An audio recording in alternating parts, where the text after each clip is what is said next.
Now I'd like to turn it over to Carol Weston, Director of Operations for Efficiency Vermont, for a few opening remarks. Welcome, Carol. Great. Thank you, Sarah, and welcome back, everyone, to the second day of BBD 2021. I hope your experience yesterday, while a bit different than previous BBD conferences, still allowed you to connect with colleagues and spark some creativity and reflect on the last year of our work together. So let's talk a little bit about our collective impact. Your work has a real impact on Vermonters. It's saved money on energy bills, it's reduced greenhouse gases, and it's grown the Vermont clean energy workforce, keeping people employed in stable, well-paying jobs, even during economic crises like the one we're in right now. I think most of you know that your work has an impact, and I suspect that many of you chose this work because of that. But how well do we understand the size of the impact? And because nothing wakes us up like a pop quiz, let's put these questions to you. So if you've got your coffee handy, get it ready. In the polls section of this meeting on Pathable, you'll see a number of questions. And I'm going to pose these questions to you one at a time, and you can answer them in Pathable. So let's go to the first question. Our work together from 2000 to 2019 is expected to save Vermont businesses and residents more than how much in energy costs over the lifetime of their efficiency investments? $1.2 billion, $1.8 billion, $2.6 billion, or $3.2 billion. So I'm just going to take a look at the poll section and see if we're getting any answers coming in. Few people are answering. See if anyone has good guesses. All right, let's show our answer here, Sarah. So the answer is 2.6 billion. That's the lifetime forecasted energy bill savings from investments made between 2000 and 2019. And just so you know, that's enough to buy every Vermonter about 94 gallons of delicious Vermont maple syrup. And let's go on to the next question.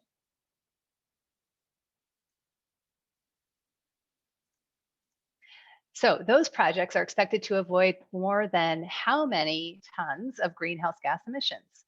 4 million metric tons, 8 million metric tons, 10 million metric tons, or 12 million metric tons? So go ahead and enter your answer in the poll and let us know what you think that might be.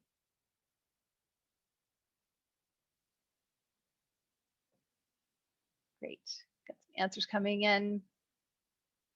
Let's go ahead and show our answer. 12 million metric tons, huge number. And that's equivalent to over 26.6 billion pounds of greenhouse gas emissions avoided. So congratulations, that's a huge, huge impact. Next question. Those emissions reductions are equivalent to removing all of Vermont's cars from the road for more than how many years? A, 2 years, B, 4.5 years, C, 6.25 years, or D, 8 years. So let's see what folks think of that one. I'm not reporting who gets it right or wrong, but we're getting a lot of great answers here. All right. Everyone had a chance to enter their question. Let's go ahead and show our answer. It's 4.5 years, which is equivalent to 2.6 million cars off the road. Again, huge impact. Next question. According to the Vermont Department of Public Services 2020 Clean Energy Industry Report, over how many people work in energy efficiency in Vermont? Is it 8,250 people, 9,600 people, 10,700 people, or 12,300 people? I'll give you a minute to add your answer.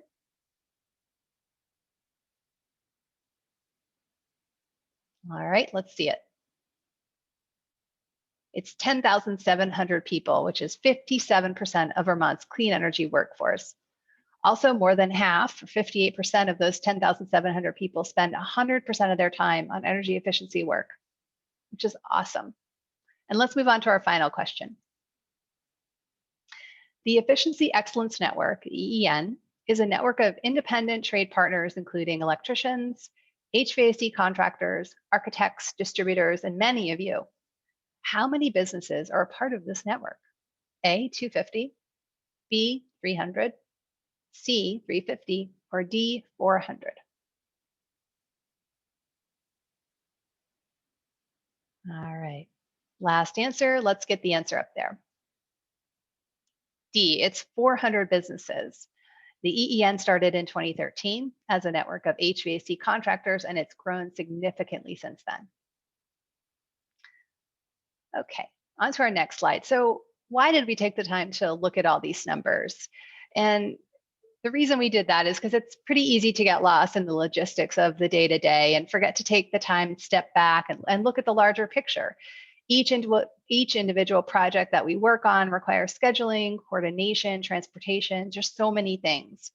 But the collective impact of those projects, as you can see from these numbers, is significant. And our work together is a major driver of energy savings and greenhouse gas emissions reductions.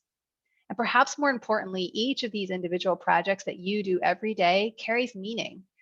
A household will be healthier this winter because of the weatherization project that you completed. A business will be able to invest back into their product with the money they're saving due to a lighting or HVAC controls project that you help them install. And a family has a new income a new home that they'll live in for the next decade or longer, a home that keeps them comfortable and safe all year round. So really great to reflect on that.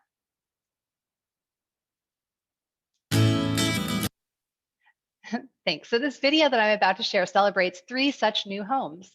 And I'm honored to share with you a video featuring our 2021 Best of the Best Residential New Construction Award winners.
Great. Those are really great videos, and congratulations to those winners. And please join me in celebrating all of this year's Best of the Best award winners. And if you want to hear more about their projects, please join the roundtable with the award winners this afternoon at 1:30. Once again, I want to give a really big thanks to the sponsors of BBD 2021. I cannot stress enough that this conference would not be possible without our sponsors, and it's so valuable to come together, learn from each other, and share stories. Our sponsors made that happen, so I encourage you to go and check out their virtual booths and talk to their staff over the sponsor engagement section of this site. And up next, I'd like to welcome one of those sponsors, Neil Lunderville from BGS. Welcome, Neil. Good morning, Carol, and good morning, everyone. Welcome to the second day of Better Buildings by Design. I am Neil Underville. I'm the president and CEO of VGS, Vermont Gas, and I'm excited to be with you this morning to kick off this keynote session about building resiliency and disaster recovery. I think it's an important topic in any season, but probably especially now as we manage through COVID-19. Over my career, I've worn many hats in government, utilities, startup companies. I think I've been most humbled to serve Vermont through some of its worst natural disasters. Last year, I worked as part of Governor Phil Scott's COVID task force. And 10 years ago, it's sort of hard to imagine it was 10 years ago, but it was 10 years ago, I served as the state's recovery officer in the immediate aftermath of Tropical Storm Irene. In each case, I was reminded that it's never too early to start thinking about recovery, how we build back better to create multi-layered resiliency that allows us to do more than simply survive through these things, but ultimately thrive in the face of adversity. So as COVID-19 starts to wind down, it's good to start thinking about the future, because we know another natural disaster looms large: climate change. At VGS, we are committed to a net zero energy future with a near-term goal of cutting our customers' greenhouse gas emissions 30% by the end of this decade. We know that pathway must include resiliency planning. So we are proud to sponsor this conference, this keynote, and stand shoulder to shoulder with organizations like Efficiency Vermont to create a more energy efficient, resilient, and net zero built environment. I think we're all excited to hear from Krista and Carol this morning about this topic. So I just want to thank you for being here. I want you to be safe and enjoy the conference. Back to you, Carol. Thank you so much, Neil. Thanks so back much to you, for being Sarah. That's all right. Thanks so much for being with us this morning. And again, thank you for your sponsorship. Yeah, I'm very pleased to be able to introduce this morning's keynote speaker, Krista Egger. Krista is Vice President of National Initiatives at Enterprise Community Partners. With more than 15 years of experience leading energy efficiency and healthy housing initiatives with affordable housing stakeholders, Krista manages Enterprise's national sustainability efforts. And as Neil mentioned, her keynote today will focus on building resilience in Vermont and learning from disaster recovery. Thank you so much for being with us, Krista. Thank you. I'm so pleased to be here this morning with all of you.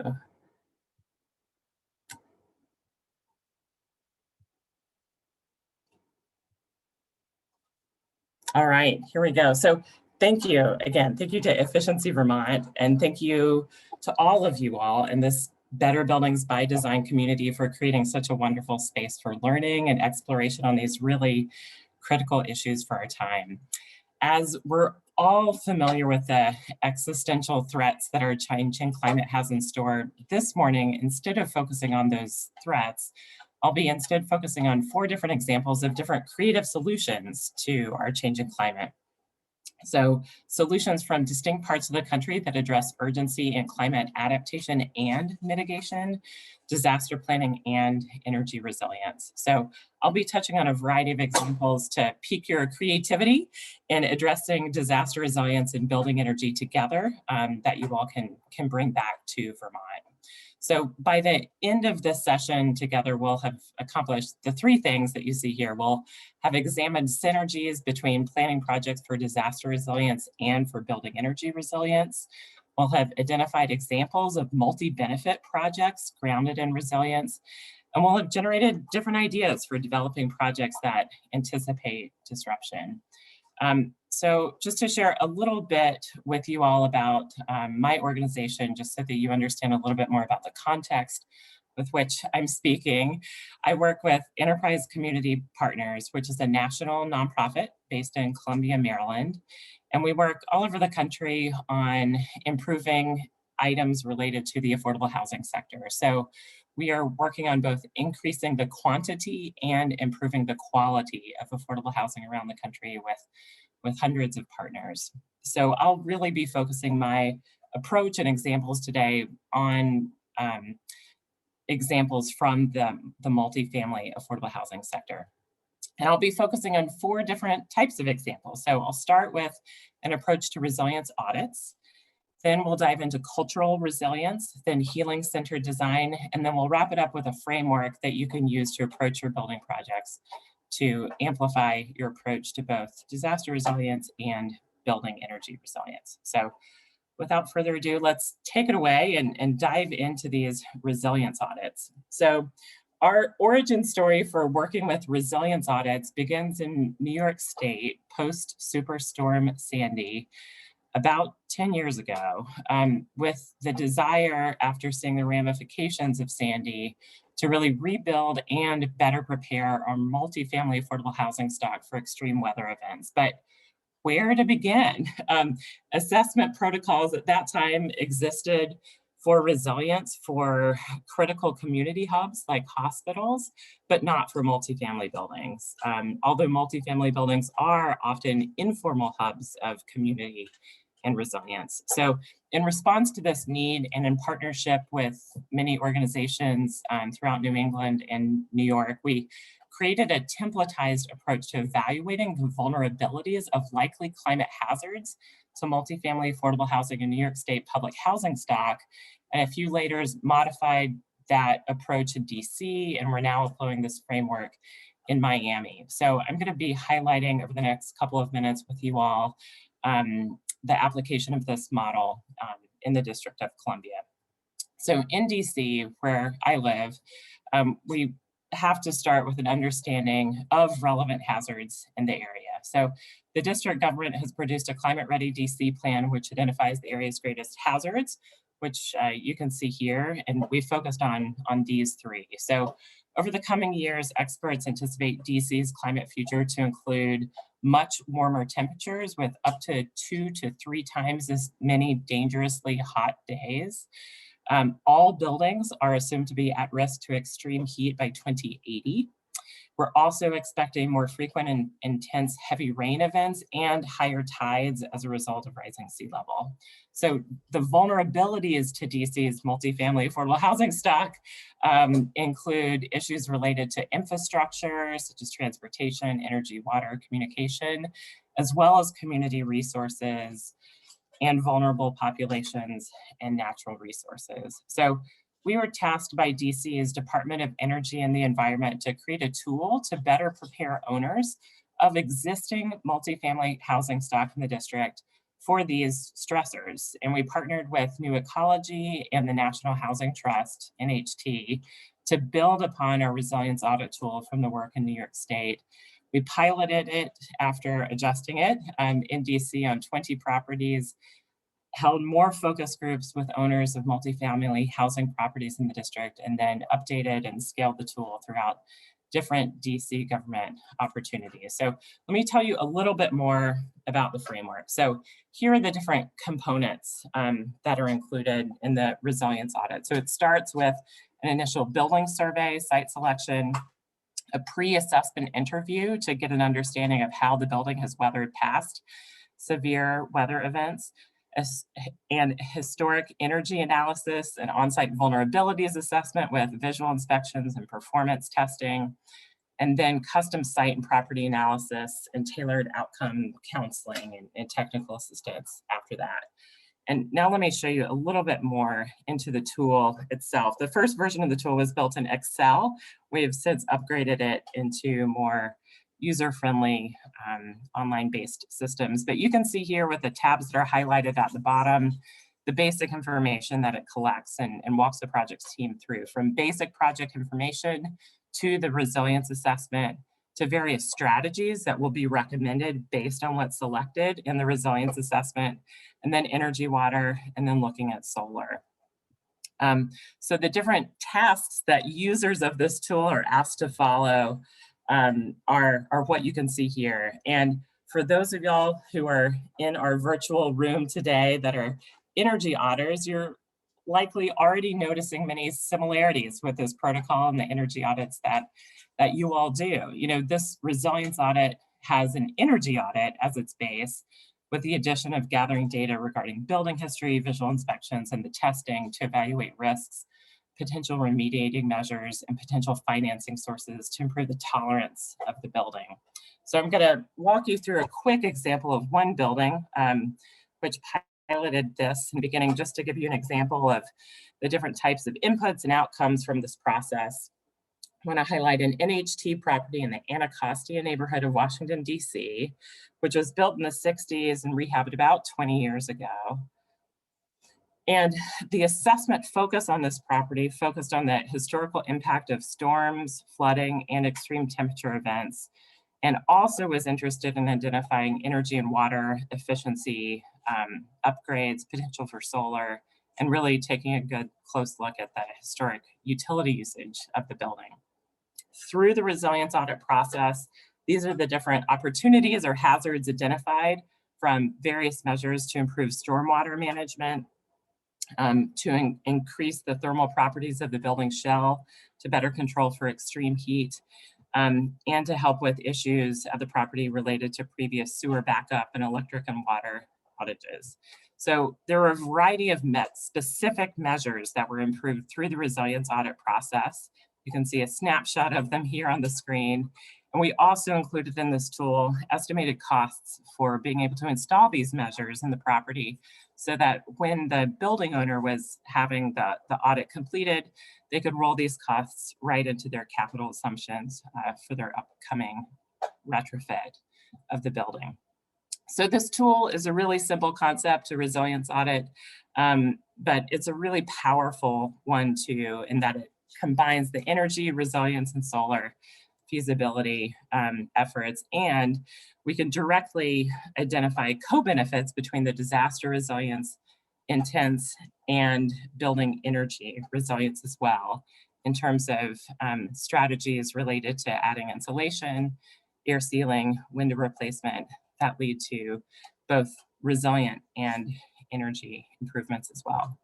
So that's our first example. I'm going to move on now to the second, which is a little more creative, if you will. So I'd like to welcome you now to Duluth, Minnesota, which you can see on the image on your screen. This is a beautiful image, although you can feel the bracing cold that's coming through the screen this time of year from Duluth. And I'd really like to take the opportunity now to introduce you to this concept of cultural resilience. And while most of our work on resilience is framed around preparing for the tangible effects of climate disasters to our homes and to our infrastructure, we recognize that resilience is inherently contextual. And regardless of the nature of disaster or extreme weather event you may experience, whether it's a heat wave or severe rain or extreme winds, the fortitude of connections between people is one of the best indicators of success in ultimately weathering that event. And out of this recognition comes our climate and cultural resilience programming. So it's a dual focus on climate and culture, which we see as the two critical determinants of a community's success to increase the resilience of communities in the face of acute and chronic stressors and shocks. So the Climate and Cultural Resilience Grant Program that Enterprise ran recently funded 5 community-based projects, one each in Atlanta, Chicago, Duluth, San Francisco, and Wayne, West Virginia, to connect climate and cultural resilience through creative placemaking, which we define as the intentional integration of arts, culture, and creativity in community development. So as we know that social cohesion is a primary factor in survival rates during disasters and in people's ability to thrive in the face of chronic stress, we asked ourselves through this program, what would it look like if each building or infrastructure project that was addressing climate resilience in relation to extreme weather events or hazards also built social cohesion? So strengthening the built environment as well as the connections between people. We had a theory that cultural and creative activities would be a natural part of the answer, and we really wanted to understand what this could mean for diverse community development organizations across the US. So on your screen right now on the left side, you can see here descriptions of 3 of the 5 projects. And we supported the 5 projects in their work for a year through grants and met with them as a cohort to more deeply understand what resilience, culture, and creative placemaking meant in each of their unique places, as well as across the country. And we were left with an understanding of key lessons that applied across all projects, but I'm really going to focus in with you all right now on the one in Duluth. So what you can see here are the challenges that were identified by the Duluth developer, which was participating in the project in regards to climate and cultural resilience. So Duluth is located in northern Minnesota on the shores of Lake Superior, populated by 87,000 people, 93% white, 7% people of color. American Indians make up about 2% of the total population, but disproportionately represent the homeless population and face a wide range of barriers related to housing, employment, and education. ACO, which is short for the American Indian Community Housing Organization, serves the indigenous community in Duluth. And their project in this aspect is rooted in Indigenous values, but encourages participation from the greater Duluth community, especially local children. And at the beginning, they were really identifying as a significant challenge for them their lack of awareness and knowledge of climate change concerns in their area, as well as persistent power outages with increased severe winter weather.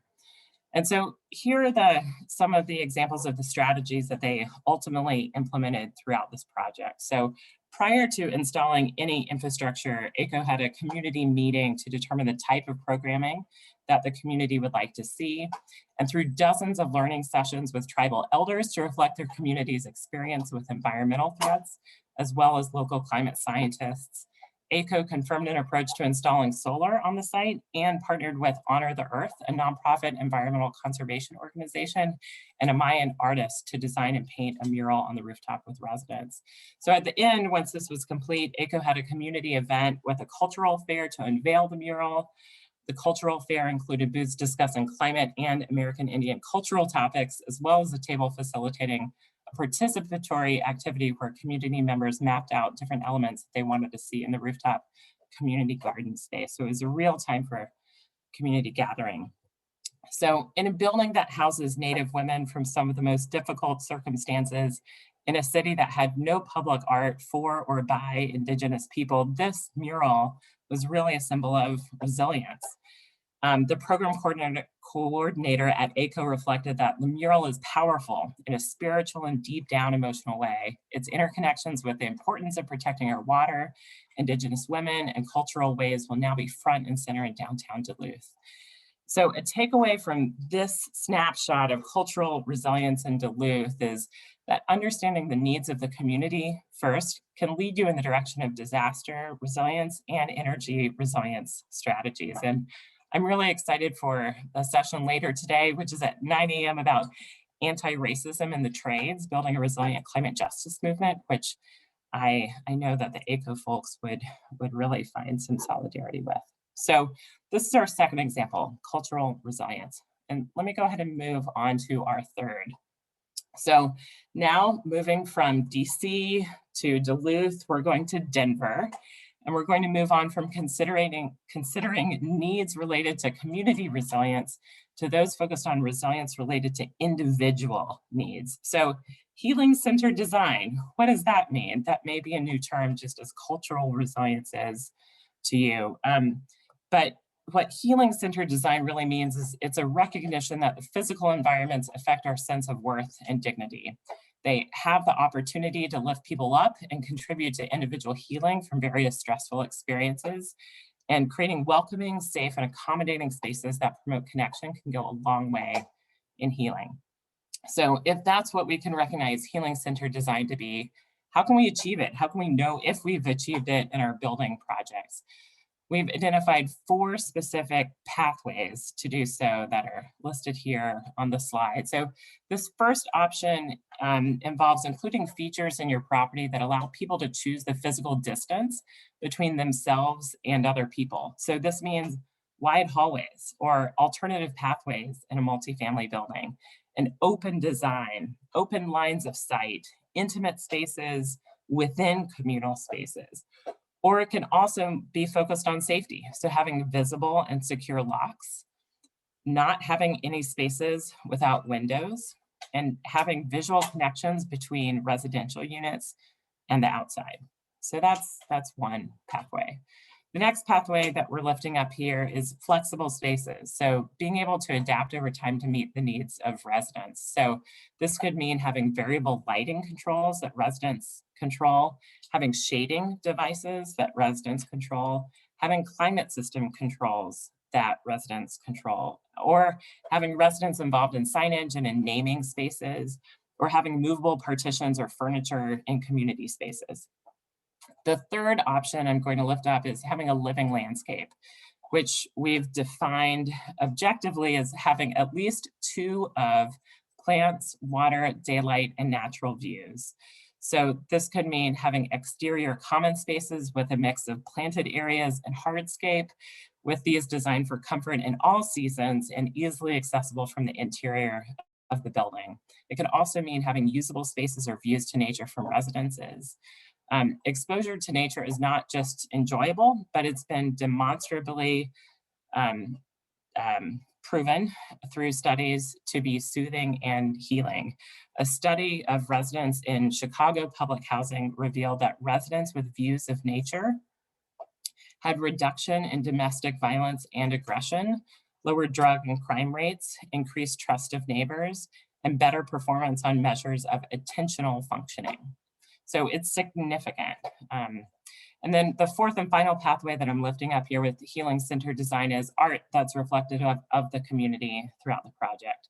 So we're bringing these potential strategies to light in the context of resilience, as we found through our resident engagement work with communities living in affordable housing across the country, that even before COVID, when asking communities of their greatest health-related concern, many identified their priority as improving social isolation. And emerging work from the University of Denver's Center for Housing and Homelessness Research Shopworks Architecture, and Group 14 Engineering, we're finding that adding choice, comfort, control, and community to the built environment can demonstrably improve social connection and individual resilience.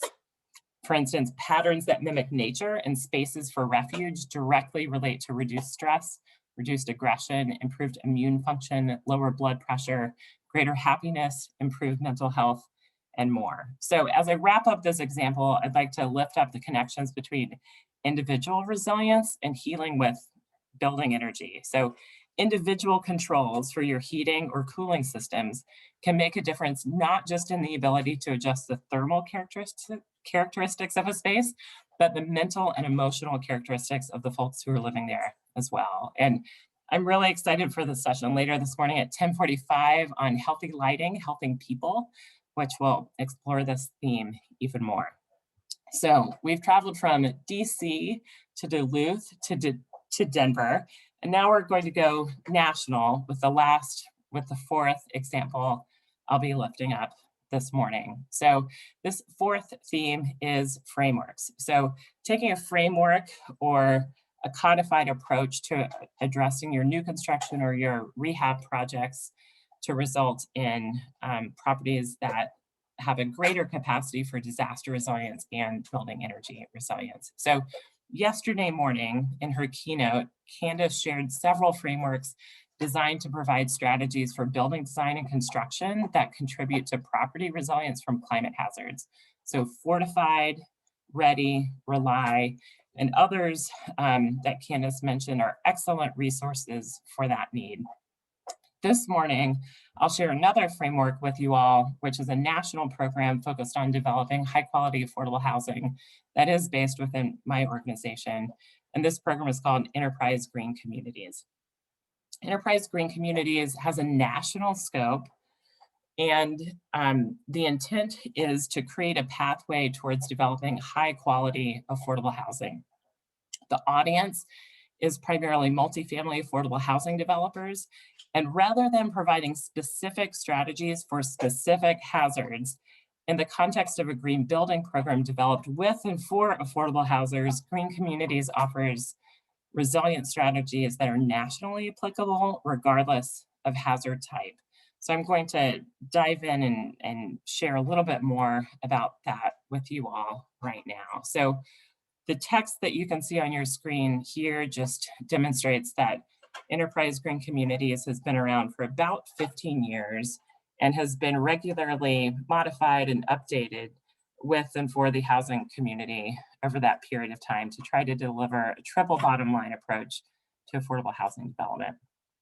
Over the years, we've had a ton of impact, including in Vermont.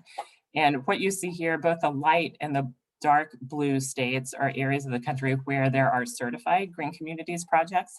The dark blue states are especially special to us because those are areas where their state's affordable housing finance streams either incentivize or require the use of Green Communities for affordable housing projects accessing that funding. So there are some institutional carrots installed in various parts of the country. So I'm showing this map in part to demonstrate the wide variety of stakeholders that have been involved in creating and updating the program with us. It's ultimately based in 8 categories. And if you all are familiar with green building programs, many of these will look familiar to you as well. We start at the top with integrative design, then move clockwise here to site issues, then water, energy, materials, health, and wrap up with O&M, which has lessons learned that can feed into the integrative design phase of your next project. With the release of our 2020 Enterprise Green Communities criteria, which came out almost exactly a year ago, we were using that 8-category framework to keep a holistic approach and focus on high quality affordable housing development. But at the same time, we were trying to lift up these 5 themes here that you see represented in these circles at the top of your screen. So integrative design processes that really elevate the needs of residents, a path to zero energy and to zero carbon, healthy living, water quality as well as water consumption, and climate resilience. So I'm going to dive into that 5th theme, climate resilience, a little bit more just to show you what this framework of green communities includes, if you would find it useful on your projects. So with the 2020 criteria and climate resilience, there are new mandatory provisions, part of integrative design, and opportunities for teams to incorporate resilience comprehensively throughout all of those 8 categories in the criteria. And we added a sharper focus on cultural resilience in the program based upon some of the lessons learned from the examples that I shared with you earlier.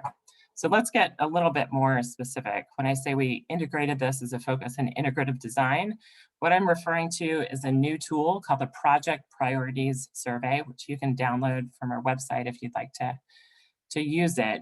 But it's a simple survey or form that project teams will fill out at the beginning of their design process in the pre-development stage to really set their North Star for intentions of the project in a way that reflects the perspective of resident experts or community members, as well as climate hazards and building emissions. Within the Project Priorities Survey, this is a snapshot of how climate hazards are approached. And you can see here that project teams will be identifying different hazards that are relevant for their building, and then how they identified that was a relevant hazard, and then really sharing more information about what risks or vulnerabilities does that hazard pose for the residents or the building or construction typology for the project in question. Elsewhere throughout the Green Communities program, I've highlighted some resilient focus measures here on the screen. There's a multi-hazard vulnerability assessment protocol that project teams can follow. There are guidelines about how to implement cultural resilience practices in your property. There's detailed information about addressing stormwater management, 3 different options for how to store or ensure that there is at least access to potable water during emergencies when the grid may otherwise be down. There's detailed guidance about flood-proofing and creating resilient energy systems. And then there's also a criterion about how to approach your multifamily affordable housing property from the perspective of identifying what energy loads are the most critical to ensure will be served by backup power in case of loss of power on the grid. So those are all in addition to specific elements related to resilience that are showing up in these other 8 categories, including a path to zero that also includes guidance for electrification and ultimately going to a carbon neutral building. So with that, I've given you a snapshot into 4 different types of examples of approaching resilience for disasters, for culture and health, and for building energy that you might be interested in applying in your own projects here in Vermont. Hopefully these have inspired your thinking on how lessons learned from the resilience space can contribute to building energy resilience as well. And just really want to emphasize that actions taken in the name of disaster resilience are also beneficial for building energy resilience, and there are opportunities to fortify communities and individuals within the properties. So from audits to communities to people to frameworks, These are a few examples about how to think creatively and borrow inspiration across the sector. And that wraps it up for me today.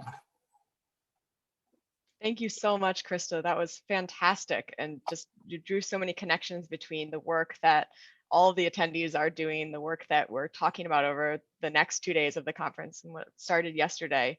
So thank you for bringing all that together in this fabulous keynote. We do want to make sure that everyone can get to their next sessions on time and have time for a bio break and getting more coffee. So we're going to skip Q&A for this session, but I encourage you to find Krista on Pathable and at her contact information here to ask your questions and continue this discussion and continue to talk to each other about the great ideas that came up. Thank you so much, Krista, again, for joining us this morning. Thank you. Thank you all. Have a great rest of your day.